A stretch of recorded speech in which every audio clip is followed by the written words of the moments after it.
This is Nightly Business Report with Tyler Matheson and Susie Guerin. Brought to you by TheStreet.com, interactive financial multimedia tools for an ever-changing financial world. Our dividend stock advisor guides and helps generate income during a period of low interest rates. Real Money helps you think through ideas for investing and trading stocks. Action Alerts Plus is a charitable trust portfolio that provides trade-by-trade strategies. Online, mobile, social media. We are TheStreet.com. Long road back. The NASDAQ hits a 12-year high. What's driving it? And are there reasons to buy unloved old tech? Housing hot water, why two big banks are being targeted by the New York State Attorney General for not doing enough to help troubled borrowers. A Berkshire bear did the lone short seller at Warren Buffett's weekend shareholder meeting convince any of the loyalists to dump the stock. All that and more tonight on Nightly Business Report for Monday, May 6th.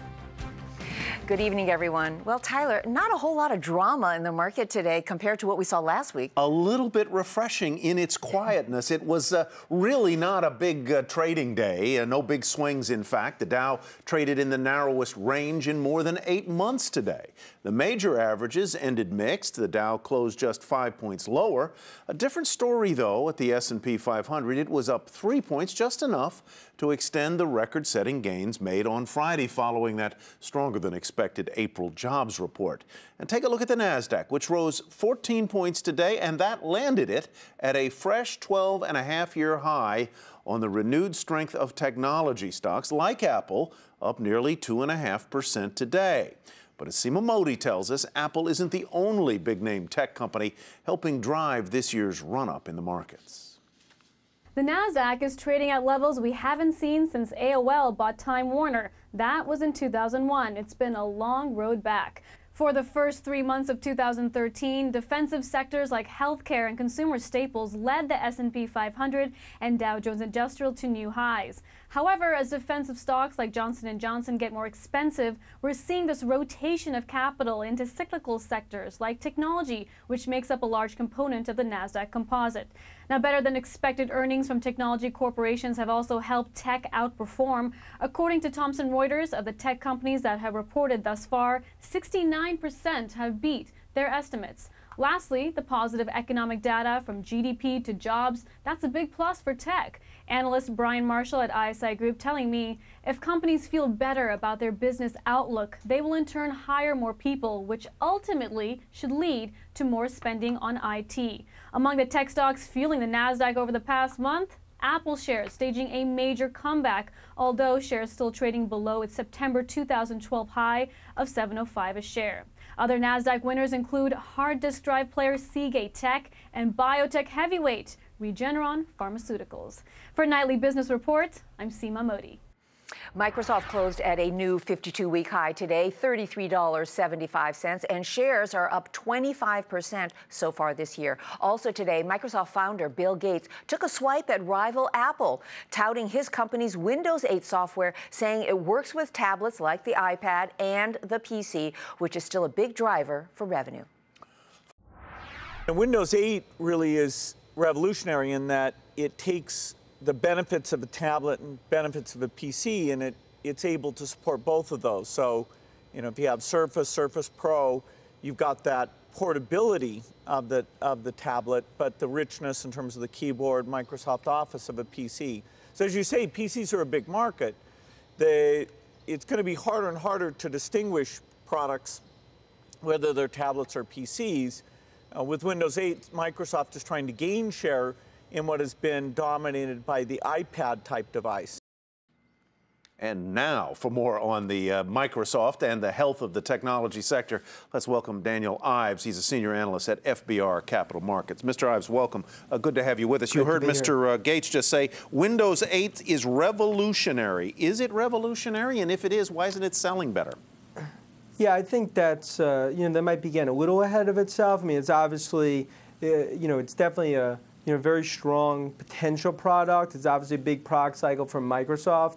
But again, at this point, it's been pretty underwhelming out of the gates. And I'd say it's kind of come out more like a snail rather than a rocket ship in terms of expectations since the launch in October. But Microsoft's business is really business, isn't it, Mr. Ives? It's not so much the consumer as it is dependent on enterprises buying its software or buying new products for computers.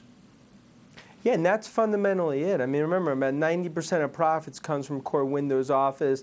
Enterprise is the core competency from Microsoft. And again, there's definitely slower adoption out of the gates for Windows 8 in terms of these upgrade cycles. So even though Microsoft stock's done well, a lot of that is optimism in terms of how this is going to perform. And at least so far, from what we've seen, it's definitely been slow out of the gates, and I think that's been disappointing to some of the bulls in Microsoft. And yet, as you point out, the stock is up by 25% or so far this year. Do you like the stock at these prices? Would you buy it? Are you buying it? Well, okay, so I think there's a few things. I mean, there's definitely more sense that hoping that there's some activism in the name, and I think that's helped drive shares in terms of something strategically that could happen. And again, to that point, in the near term, I wouldn't hold my breath. I don't think anything's really going to happen in the near term. Personally, look, Microsoft. I think the run up here. Look, we have a $30 price target. I think it's got a little ahead of itself. Now they've talked the talk. They need to walk the walk in terms of Windows 8 sales. And at least from all of our survey work and all of the anecdotal data, so far definitely they're hitting a single when most people expected a home run for Windows 8.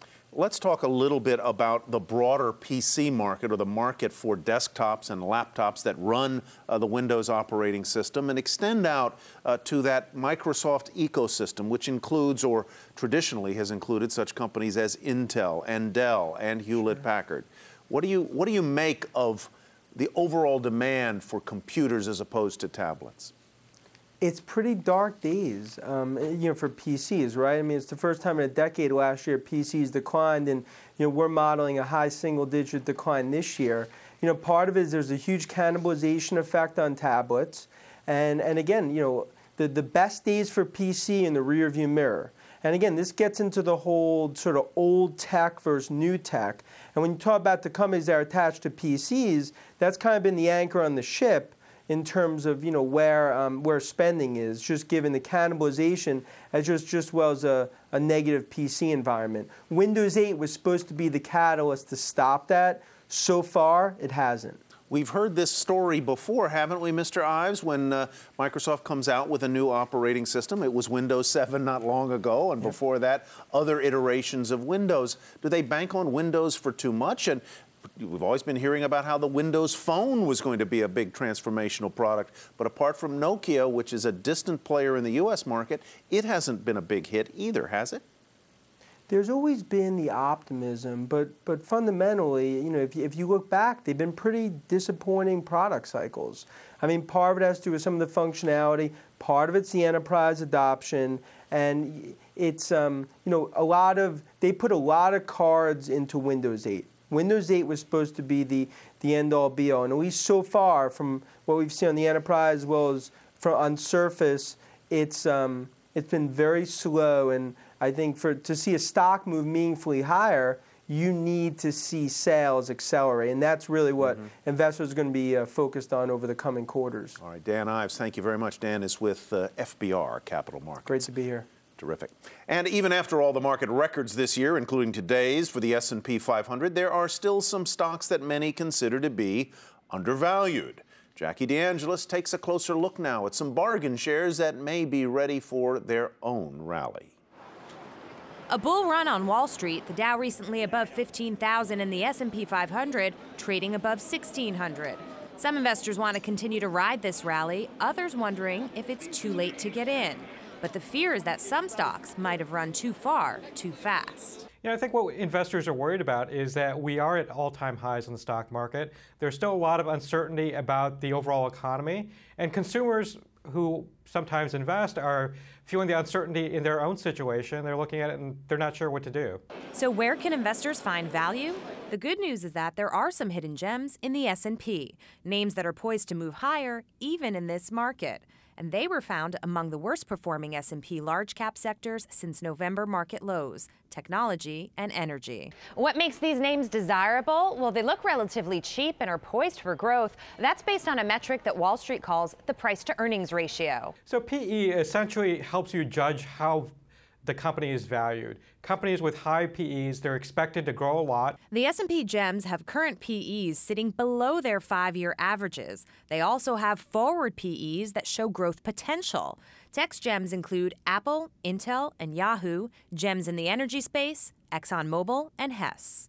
With respect to the technology names, growth and future performance lies heavily on the shoulders of their CEOs. Apple's Tim Cook and Yahoo's Marissa Mayer both have taken center stage as they look to execute a new vision. And Intel recently announced that Brian Krzanich will be taking the helm on May 16th. For Nightly Business Report, I'm Jackie DeAngelis. When it comes to finding bargain stocks, there's no one like Warren Buffett. The billionaire investor is the driving force behind the success of Berkshire Hathaway, and its shares hit a new record high today at $164,000. Berkshire stock was just one of many topics that Buffett talked about at his company's annual meeting this weekend, where some 40,000 shareholders converged on Omaha to hear from the Oracle of Omaha. Let Charlie try and do this. This is Warren Buffett at 82, just a year after his cancer diagnosis. He still made the rounds at the Berkshire Hathaway meeting. That looks like a perfect fit for me, too. And with excellent energy and enthusiasm. Hi. I'm not sure if I'm allowed to shake your hand or not. Okay. No, you can shake my hand. Thank you. So nice meeting you. No charge even. Making time for fun with billionaire buddy Bill Gates. But he's doing it slightly better than I am. Warren, what's your favorite part of all this? Oh, I like it all. Not only did Buffett have the stamina for all this, he also took questions from shareholders for an amazing 6 hours. Buffett was asked how the Fed will unwind its massive stimulus. He says it's a huge experiment, but the world won't come to an end. On fixing health care, he said it's the single most important thing to keep the U.S. competitive. And on the Bitcoin craze, he's not buying it. And what do we sell these for? $2. But at this love fest that Buffett calls Woodstock for capitalists, well, if you have any left over and you mark them down, call me. I'll buy one. Not everyone was feeling so warm and fuzzy. Berkshire is too big to prosper. Doug Cass is a money manager who's shorting Berkshire stock, handpicked by Buffett to be the bear at the meeting, to ask the tough questions, and in Buffett's words, to spice things up. He used to hunt gazelles like Geico, which had huge growth ahead. Now he's hunting elephants that are mature and pricier. It's unusual to invite a short seller to a shareholders meeting, but Buffett is hardly the typical CEO. Sure. We didn't. If we want to get softball questions, I can get my kids to ask me questions or something. But even Buffett is a bit worried about Berkshire stock, particularly because it's had such a nice run-up this year, gaining more than 20%. He told shareholders if the markets continue to rally, Berkshire shares would be likely to trail the S&P 500. How do you feel about it? I wish I hadn't. I wish we didn't, but you know it's going to happen, particularly if you get 5 straight up years, including what looks like a pretty strong year this year. But money managers at the meeting were positive about Buffett and Berkshire. I think he and Charlie are pinching themselves. They are so excited about how well many of Berkshire's major businesses are doing. And you know, it's beyond their wildest dreams. I still think that Buffett and Munger are at the top of their game. I love it that they have that elephant gun cocked with cash. The businesses are doing fine. And quite frankly, again, we just don't think the valuation is stretched here. Berkshire is still the monster cash flow machine that it's always been. Decentralized, bubbling up cash from the bottom. It looks perfect to me. Still, there's been a chorus of criticism about the ample cash in Berkshire's war chest, almost $50 billion of untapped money. And Heinz was the only large acquisition this year. No wonder there's so much talk about a dividend. But Buffett is reluctant. Basically, we think that reinvesting $1 creates more than $1 value. And as long as that's the case, people can do better since it sells at a significant premium to those dollars we invest. I can help you down on 7. That's okay with shareholders. They own Berkshire because they believe in the Oracle of Omaha. He's done it for 60 years. Can't argue with success. I am very impressed with Warren. I like his down-to-earth style. But as for Doug Cass, he's still bearish on Berkshire. No, there was nothing at all. There was nothing incremental that would make me more positive and less concerned, less cautious. His biggest worry? Who will run Berkshire after Buffett is gone? Buffett knows the answer, but won't reveal the name to the public. And for now, he's calling the shots and has no plans to slow down. No second thoughts about taking it easy a little bit? Oh, no. I'm having fun every day. He's really amazing, Tyler, and as you could see from that story, it's like a carnival atmosphere, but it's also like getting an MBA degree. You learn a lot. How did he parry with Doug Cass when he was on stage, the short seller's questions? Well, you know, the questions were tougher than I think they were asked in the past, but at one point he says, "You haven't convinced me to short the stock, Doug. Keep trying." All right, there's about $100 billion worth of ping pong skill at that table there. Susie, welcome home, welcome back. All righty, coming up, why the New York Attorney General is taking aim at two big banks for not doing enough to help troubled borrowers. But first, a look at some selected stocks that hit all-time highs today. A check on the international markets.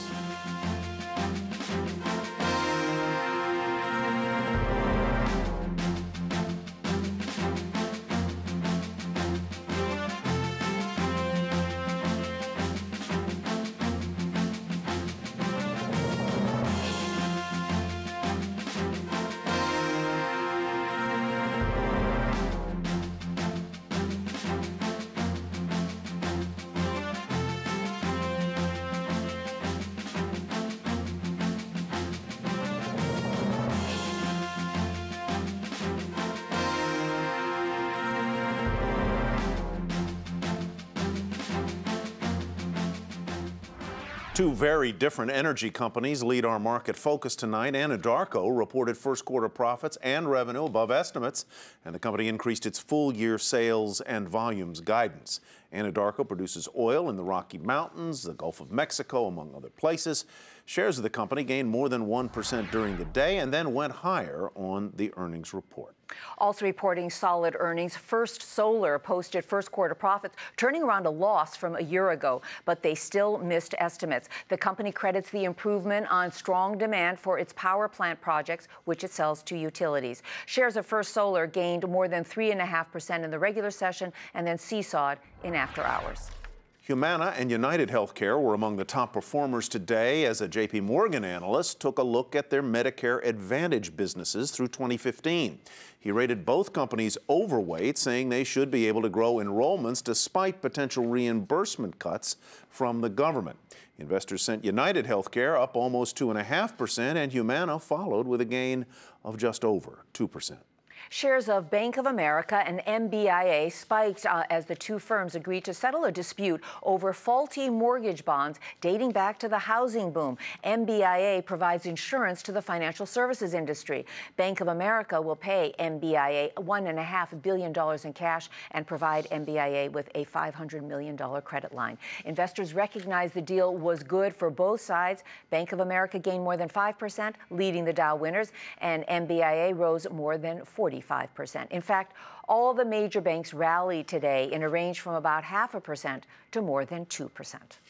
And speaking of banks, new accusations today against two of the nation's biggest for allegedly ignoring last year's 49-state settlement to help struggling borrowers by dragging their feet on hundreds of refinancing requests.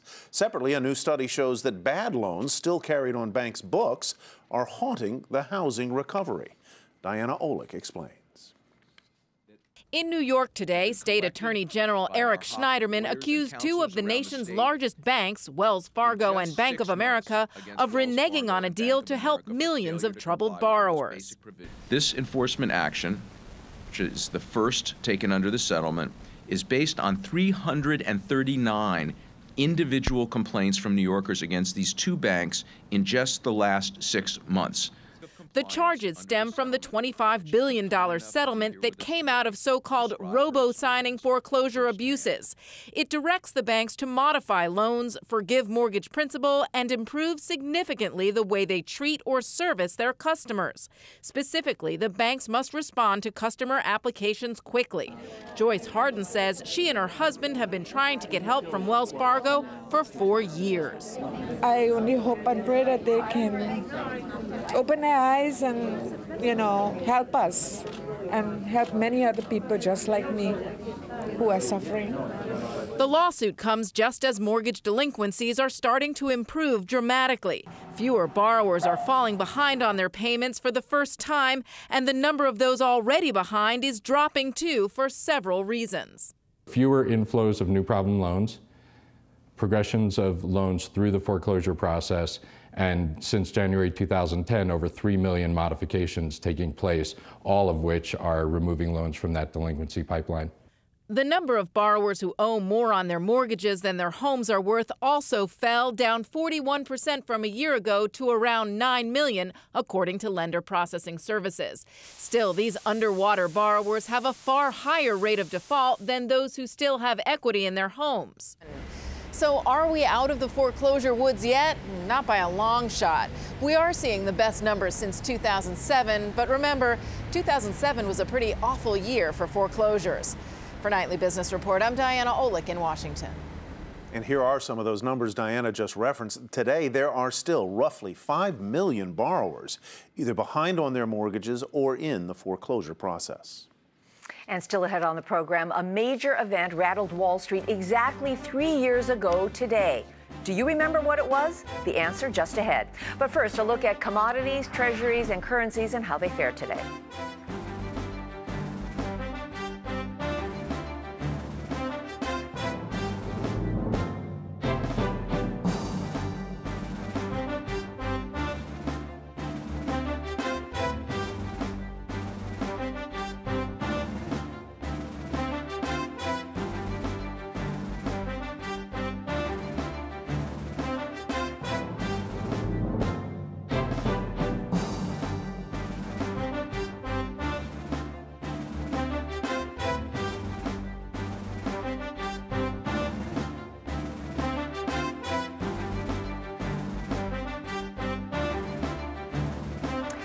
The U.S. Treasury said today it plans to settle its remaining stake in General Motors, which it acquired during the government's bailout of the U.S. auto sector back in 2009. Separately, General Motors is recalling 38,000 Chevrolet Malibu Ecos, Buick LaCrosse, and Buick Regal sedans because of a defective battery control that could stall the engine or cause a fire. For more details, go to our website, nbr.com.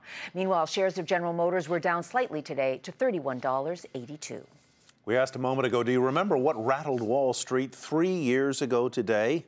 The answer is the so-called flash crash that sent the Dow Jones Industrial Average 1,000 points lower in just the blink of an eye before the markets recovered most of those losses. Bob Bazzani looks at whether anything has changed. It's been 3 years since the flash crash, and regulators have made several changes to stock trading. The most important change are new individual stock circuit breakers that would act like a brake on the market during periods of rapid price drops, but still allow stocks to trade within predefined trading bands. For example, if a stock trading at $10 suddenly dropped 5% in a 5-minute period to $9.50, that stock would halt trading for 5 minutes before trades could be made below that price, but would be permitted to keep trading at levels above $9.50 or below $10.50. That's 5% above or below the last price, essentially establishing a trading band for the stock. Another change, the elimination of so-called stub quotes. During the flash crash, some stocks sold for as low as 1 cent because market makers required to maintain bids and offers in stocks were allowed to place extreme lowball bids. That's all been eliminated. Now quotes to buy or sell stock need to be within a certain percentage of the market. These moves taken together may not completely prevent another flash crash, but the hope is that it will go a long way toward reducing the severity of any big price swings. The idea is to make sure you have some support for the market in times of stress. No matter whether it's a software glitch, a panic, or just people putting in bad orders, the circuit breakers are designed to help the market catch its breath. For Nightly Business Report, I'm Bob Pisani at the New York Stock Exchange.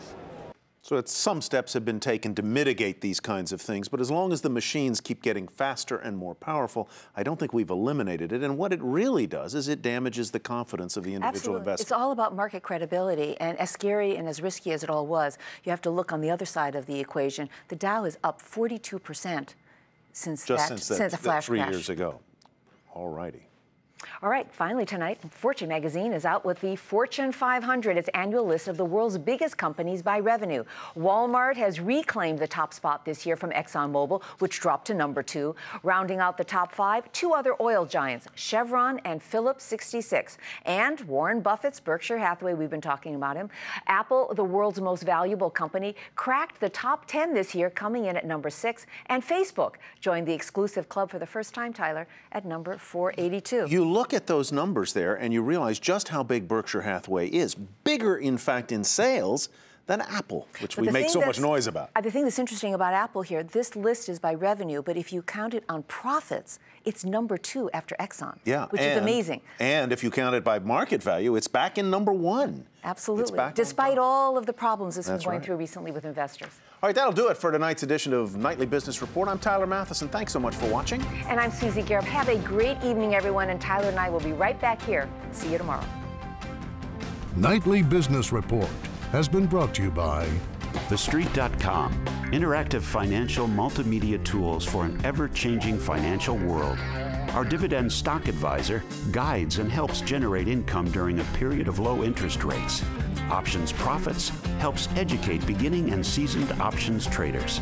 Action Alerts Plus is a charitable trust portfolio that provides trade-by-trade strategies. Online, mobile, social media, we are TheStreet.com.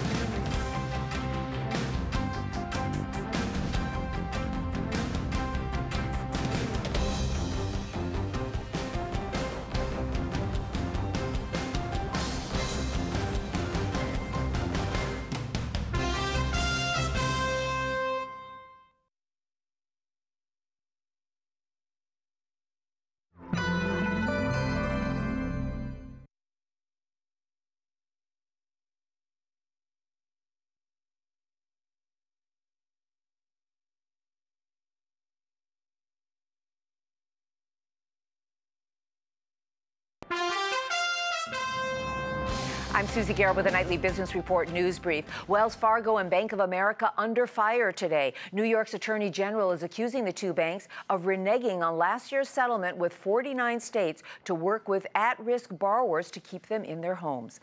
On Wall Street, the Dow lost 5 points, but the NASDAQ rose 14 and the S&P 500 added 3, closing at a new record. BMC Software is being sold to a pair of private investment firms for $6.6 billion in cash.